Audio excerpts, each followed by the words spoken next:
Rencana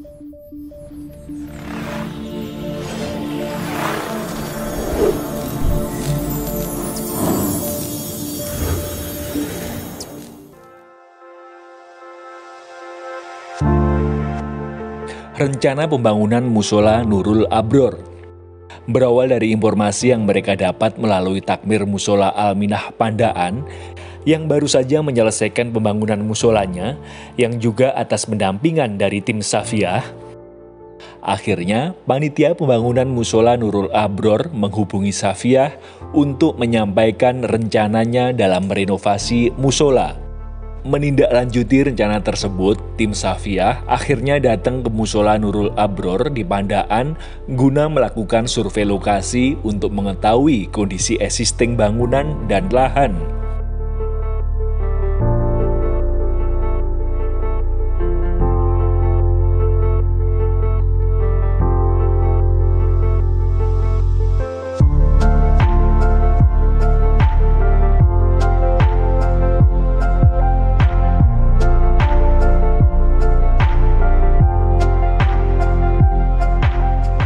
Dari data yang diperoleh di lapangan, kami membuatkan pemaparan tentang rencana pembangunan Musola Nurul Abror yang kami presentasikan di depan pengurus serta staf SMP Negeri 1 Pandaan, Pasuruan.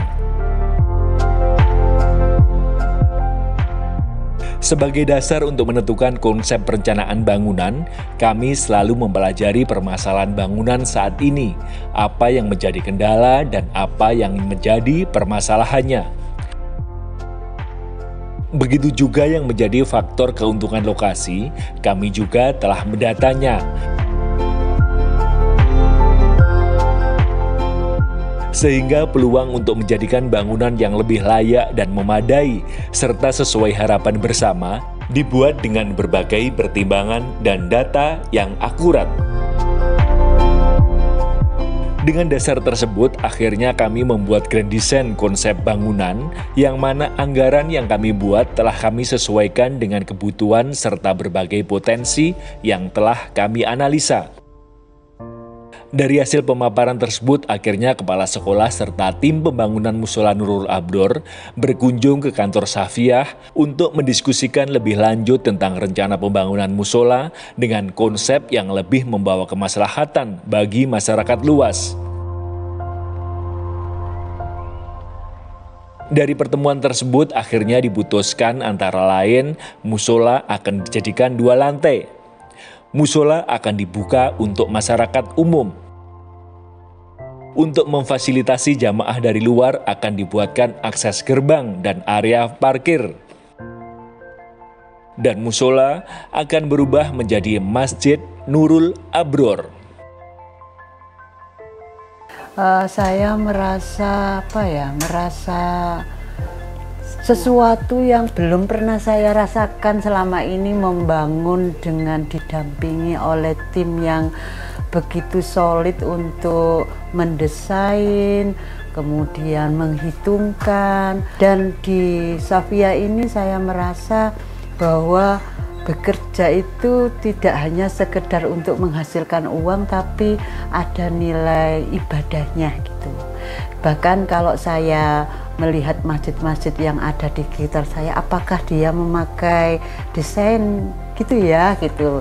Karena selama ini saya kalau melihat di daerah-daerah itu kan hanya dipikirkan oleh orang-orang yang notabene tidak memakai tenaga ahli gitu. Tapi dengan didampingi oleh Safiyah, saya merasa lebih terarah, bahkan dalam hal mencari donasi itu saya lebih terbuka. Pesimis saya itu akan hilang gitu. Apalagi diberikan gambar yang semegah itu, serasa kecil gitu, karena Allah itu kan maha kaya ya. Dengan adanya fundraising yang seperti itu, dengan dibantu oleh doa oleh seluruh warga SMP 1 Pandaan, saya optimis untuk terlaksana dan bangunan masjid yang kita cita-citakan itu akan berhasil. Apalagi masjid ini niatan saya dari awal itu merupakan masjid yang menjadi mercusuarnya sekolah itu dalam pembangunan akhlaknya, nanti akan berpengaruh juga dengan intelektualnya, sehingga anak-anak SMP 1 Pandaan itu tidak hanya pinter secara otaknya saja, tapi akhlaknya itu diiringi dengan adanya masjid yang akan kita rencanakan itu.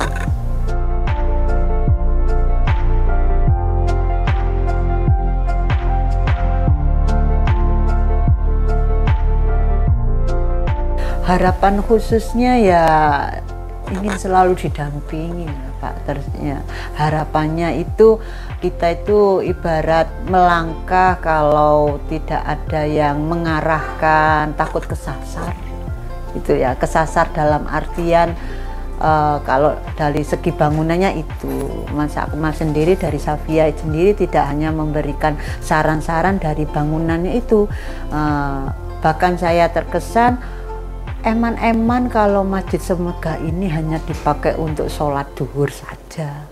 Jadi PR saya itu yaitu tadi awal ingin menghidupkan, ingin memakmurkan masjid yang ada di SMP 1 Pandaan yang terbaru ini.